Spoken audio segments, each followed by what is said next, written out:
Ekizibu kyatujjira kye kya TikTok kati. Kyonoonya abantu empisa tekuli kirungi. Waliwo yangambye nti bw'oyingira mu TikTok tovaamu kubanga buli lwozi bikula bw'oti olaba kirala. Sheitani awo etuddewo nnyo awo mu TikTok.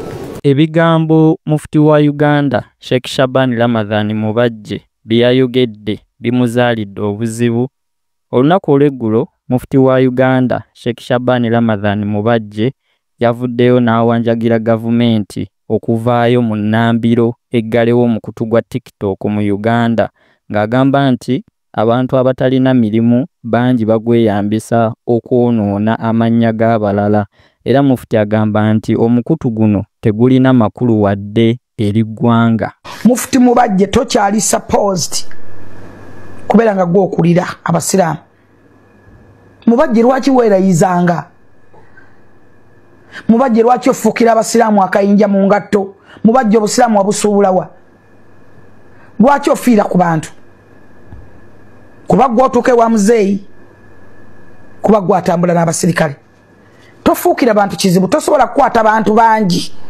Namba y'abasiraamu ennyingi gwe ogifuukira ekizibu weerayize. Tosobola kukwata kooti za ggwanga Uganda kuziyisa mu maaso. N'essali ya Buyisiraamu ogiyisizaamu amaaso. Otherwise abasiraamu abalese omusajja oyo okuniga okusimulyako obusiraamu ebisooto musibira bwereere.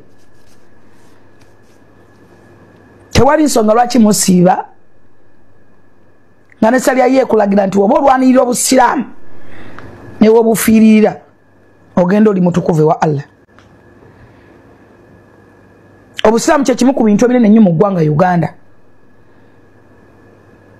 oba mu nsi yonna. N'olwekyo ekibayi ky'obusiraamu ekisinga obunene bwe kiba nga kyeyawudde ku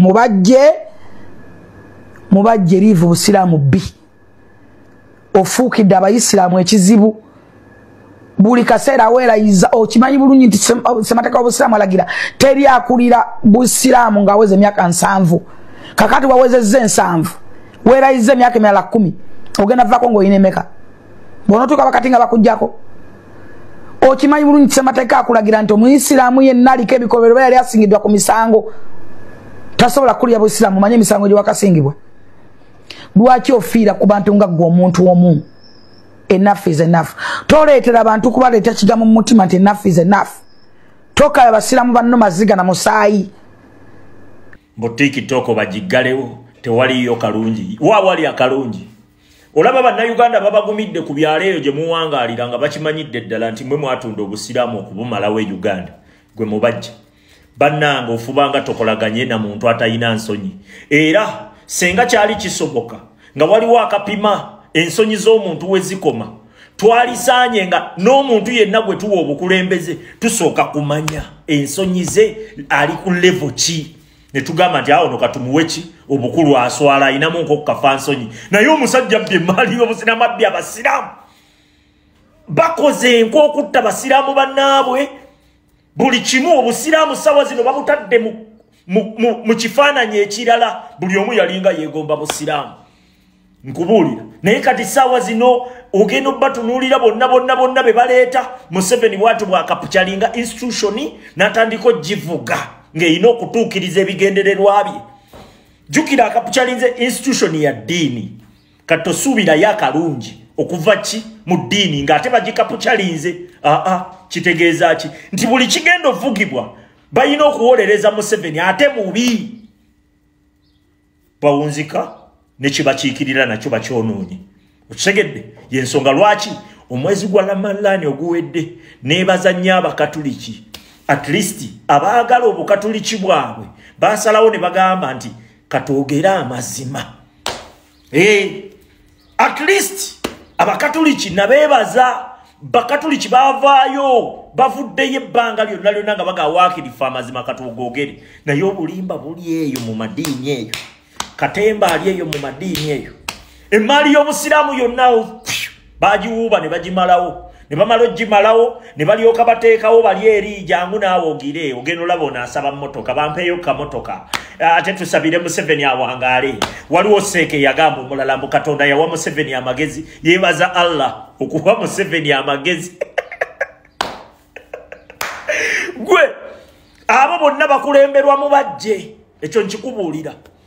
mubajje munno mububbiye munno ddala kyokka bali mu face we wali gavumenti awo watukula awo mu busiraamu awo watukula naye nga ye mukulembeze omulamba ayimirira tewali wadde n'ensonyi zayina twaligambye nga okuwa omuntu obukulu tusooka mumutunuulira mu mitendera bwe tuti bw'aba muzadde alaba engeri abaana be gye bakuzeemu nti ani ayinamuko ku nsonyi osinga ku banne awo ono gwe mba mpaki ono gwe mba mpa obuvunaanyizibwa osegedde naye kati saawa zino bano bakula tetubalabye nekigenda kiwamattuka eri bye bimpuuga bye bya bedi bwanika bye byani tetumanyi nsonyi oba biyina oba tebiyina ate abantu ababi be basinga okwessaawo ekyo nkikubuulira nga tulonda nga tukiteeka mu ofiisi nga kikuuliita na bitaano kiziteeka ku mugongo nga kikulaga kikyagga mu kamera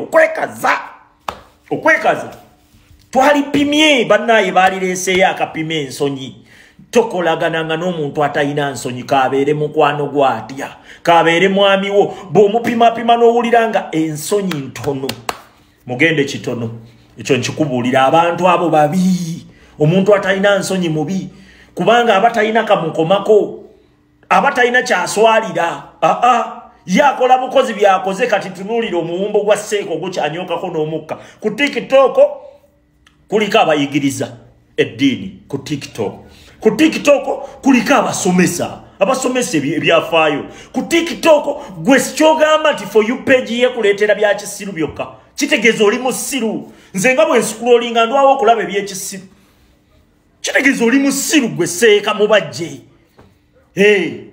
oli musajja mutumbaavu nnyo nze nkubuulira ezaaba walimu ensi yonna nga yeekulumuludde genda okusala Eid abaseeka nga boogera ebigambo ebyenjawulo message esinza okumalamu amaanyi muze nakawulira ye message ya mubajje kyeyimubajje mu bizibu byonna bwatunuulidde bye tulina gavumenti agiraajanidde eggalewo TikTok wakati nga tuli mu kaseera nga radio y'obusiraamu baagiggala okwali kutambuzibwa daawe ebigambo ebirungi ebyo tabyogeddeeko oba teyabiraba oba teyabimanya Pale FM baagiggala naye bwazze bwayimiridde emimbali akubiriza government eggalewo TikTok. The government of Uganda closed Facebook, but I think TikTok is worse than Facebook.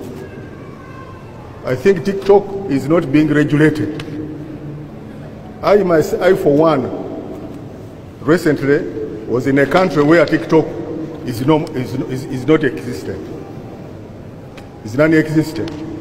Then I said, "Whoa, this is good," because TikTok is for idlers, for content seekers, for those who have no sense to say. Omanya abantu abatali basiraamu bamanyo tujeregerera nti abasiraamu lwaki amabaala mu Ramadhani tegakola Ramadhani bwegwa amabaala ne gakola noga nti ne batandika okugamba nti abasiraamu mwe munywa omwenge kati bwowuliriza ebigambo bya seeka oyinza okuloza nti be bana abasiraamu Ramadhani ng'ewedde abateekako bihudi ne